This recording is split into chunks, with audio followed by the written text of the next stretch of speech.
महाराष्ट्रात महायुती म्हणूनच विधान परिषद निवडणुका लढवण्यात येत असून सर्व घटक पक्ष एकत्रितपणे काम करत असल्याचं उपमुख्यमंत्री एकनाथ शिंदे यांनी स्पष्ट केले। राज्यातील काही जागांवर बिनविरोध निवडणूक झाली असून उर्वरित सर्व जागांवर महायुतीचे उमेदवार विजयी होतील असा विश्वास त्यांनी व्यक्त केलाय। जळगाव, नाशिक आणि सोलापूरसह विविध मतदारसंघांमध्ये महायुतीच्या उमेदवारांना पूर्ण पाठिंबा असल्याचं सांगत विधान परिषदेच्या सर्व जागा जिंकण्याचं लक्ष्य ठेवण्यात आल्याचं त्यांनी नमूद केले। दरम्यान महाबळेश्वरमधील कथित अनधिकृत उत्खनन आणि वृक्षतोड प्रकरणावर भाष्य करताना पर्यावरणाची हानी सहन केली जाणार नाही, संबंधितांवर कठोर कारवाई केली जाईल असं शिंदे यांनी स्पष्ट केले। आम्ही महाराष्ट्रामध्ये विधान परिषदेच्या सर्व निवडणुका महायुती म्हणून लढवतो।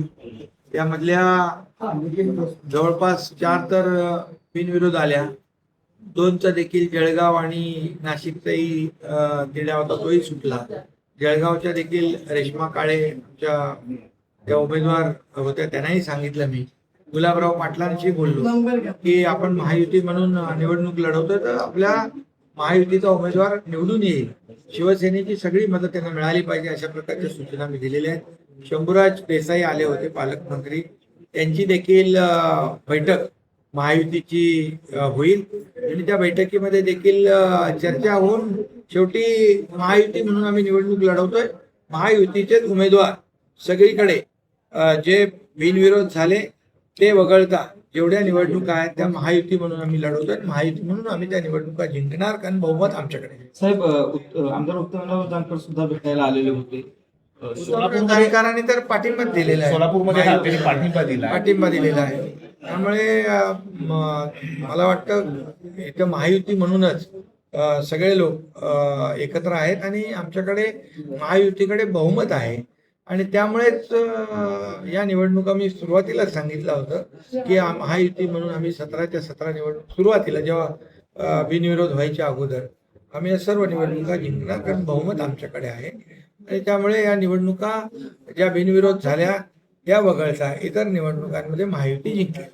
साहेब, आज काही माध्यमांमध्ये बातम्या आलेल्या आहेत, महाबळेश्वरचा जो महाबळेश्वर क्लब आहे, एक पोलो ग्राउंड आहे, तर त्या पोलो ग्राउंड मध्ये खूप मोठ्या प्रमाणात वृक्षतोड झालेली आहे आणि उत्खनन झालेली आहे। तर त्या बाबतीत आपण आता महाबळेश्वरचा निसर्ग वाचवण्यासाठी प्रयत्न करताय, मात्र दुसऱ्या बाजूला अशा गोष्टी घडतायत, आपण अधिकाऱ्यांना तिथल्या काय सूचना? अशा प्रकारचं कुठलंही कृत्य खपवून घेतलं जाणार नाही आणि खरं म्हणजे महाबळेश्वर हे निसर्गरम्य स्थळ आहे आणि इथे कुठल्याही परिस्थितीमध्ये निसर्गाचं, पर्यावरणाची हानी कुणी करत असेल तर त्याच्यावर कठोर कारवाई केली जाईल।